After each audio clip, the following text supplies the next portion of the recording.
Anyone who's followed Rep. Alexandria Ocasio-Cortez' rise to power has probably heard about the Green New Deal.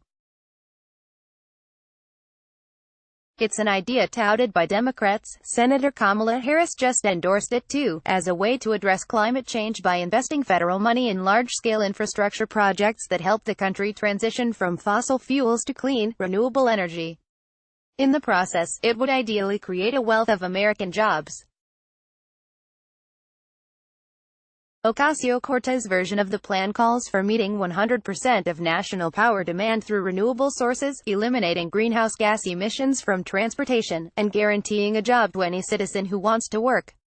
This is going to be the Great Society, the moonshot, the civil rights movement of our generation, she said during a climate change town hall event with Senator Bernie Sanders in December 2018.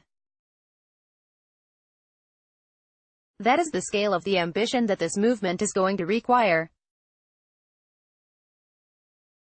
Edward Barbier, a professor of economics at Colorado State University, told Business Insider that this type of rhetoric is arguably the first time that the U.S., or any major Western economy, has proposed a comprehensive 20-year plan for a green transition, but the details of how a Green New Deal would get implemented or achieve its goals remain unclear.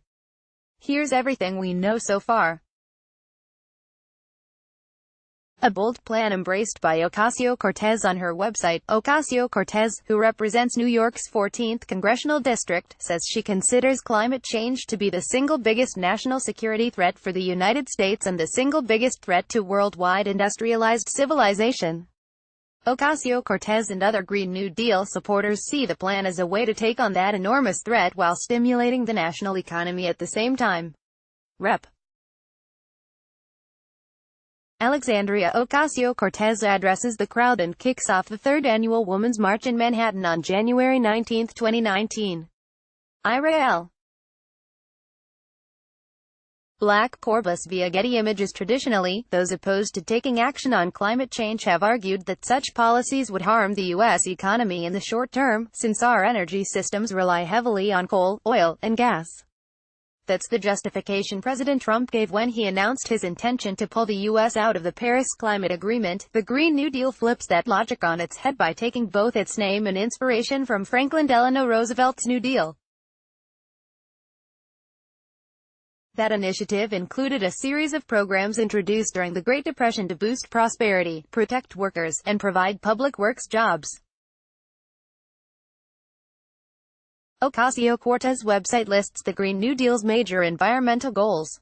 The first is to meet all of the country's power needs with renewable sources like solar, wind, geothermal energy, and hydroelectric power. Homes and buildings would get upgraded to be more energy efficient, and greenhouse gas emissions would be eliminated from the manufacturing, agricultural, and transportation industries. The plan also calls for a huge investment in technologies that could curb greenhouse gases, eventually reaching a point where the concentration of those gases in the atmosphere starts to decline. Additionally, Ocasio-Cortez and others want to make green technology, products, and services, anything from clean energy to non-toxic cleaning products, a major U.S. export. Creative Commons. Finally, the Green New Deal calls for the creation of a national smart grid that would increase energy efficiency and allow for more renewable energy sources. This type of technology would rely on advanced sensors to track and relay information about power supply and demand, making it easier to locate failures and reroute electricity to places that need it. That would help avoid the blackouts that can happen when electricity demand exceeds supply. The economic stimulus aspect of the plan is equally ambitious. The Green New Deal's other major selling point is that it is designed to put more Americans to work in green jobs like manufacturing electric cars or retrofitting homes with solar panels. Ocasio-Cortez's description of the plan includes a job guarantee program to assure a living wage job to every person who wants one. It would also provide people with the training and education needed to transition into one of those green jobs. It's critically important for the United States to make the transition to a low-carbon economy, Richard Howarth, professor and chair of environmental studies at Dartmouth College, told Business Insider. Implementing the required technologies and infrastructure will create business and employment opportunities that could be targeted to communities in need of jobs and redevelopment. A worker installs a solar panel on the roof of the old Governor's Mansion State Historic Park in Sacramento, California. AP photo, Rich Pedroncelli. Most economists believe a Green New Deal would indeed create new jobs, according to Pacific Standard magazine. A 2014 report by economists from the University of Massachusetts Amherst noted that cutting the U.S.'s carbon emissions by 40% in 20 years would require an investment of $200 billion annually, but create 4.2 million jobs. One team member extrapolated those results to give Pacific Standard a rough estimate of how many jobs would be created if the U.S. were to cut 100% of its emissions, somewhere around 6.8 million new jobs. The Green New Deal's second wind. Ocasio-Cortez thrust the Green New Deal into the spotlight in November 2018. Before she was sworn in, she joined environmental activists from the Sunrise Movement, a group of young people who advocate for climate policy, in a demonstration outside Nancy Pelosi's office. The group was calling for the creation of a new committee on climate change, the Select Committee for a Green New Deal. Protesters seen holding placards during the Sunrise Movement protests inside the office of U.S. Representative Nancy Pelosi, DCA, to advocate that Democrats support the Green New Deal. Michael Brockstein, SOAP Images, Light Rocket via Getty Images. But the idea of a Green New Deal had been circulating long before that. In 2007, journalist Thomas Friedman explained the concept in the New York Times. "The right rallying call is for a Green New Deal," he wrote. The New Deal was not built on a magic bullet, but on a broad range of programs and industrial projects to revitalize America. Ditto for an Energy New Deal. The United Nations Environment Program began to promote the concept in 2008, and in 2009, President Obama earmarked $90 billion for renewables, clean electricity, and a smart grid in his administration's $800 billion stimulus package. But since then, the news about our climate has continued to worsen. The oceans just had the hottest year on record, and a costly wildfire in California sent energy giant PG. Benoit Tessier, Reuters. Armed with that ammunition, grassroots environmental groups like the Sunrise Movement have renewed the push for a Green New Deal.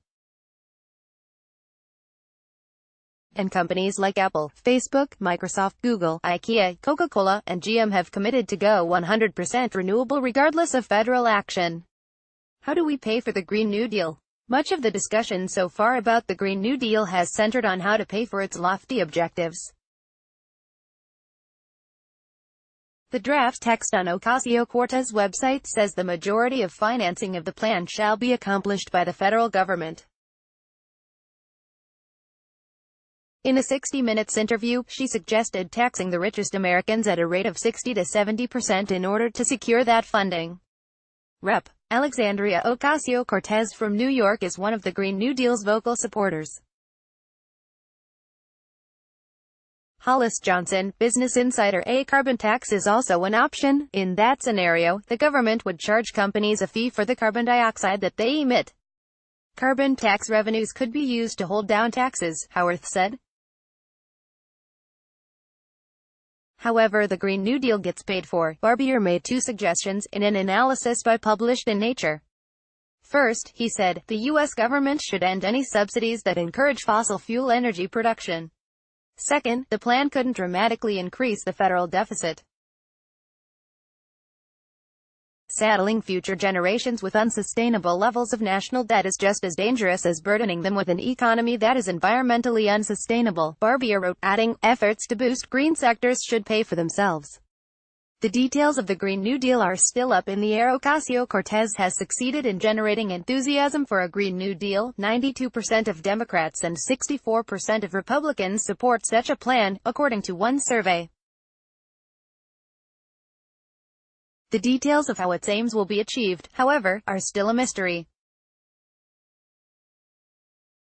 In a sense, that ambiguity mirrors the original New Deal, according to Stephen Cohen, a professor at Columbia University's School of International and Public Affairs.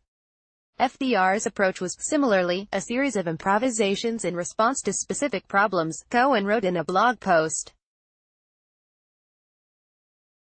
He added, advocates should avoid the trap of attempting to spell out every detail of a program that should be innovative and experimental and not set in concrete. Whatever details get nailed down, or don't, the Green New Deal is likely to be a topic of conversation during the 2020 election cycle. At this stage, the Green New Deal is more a set of guiding aspirations than a concrete policy proposal, Howarth said. The specifics are going to depend on the framing and outcome of the 2020 presidential election.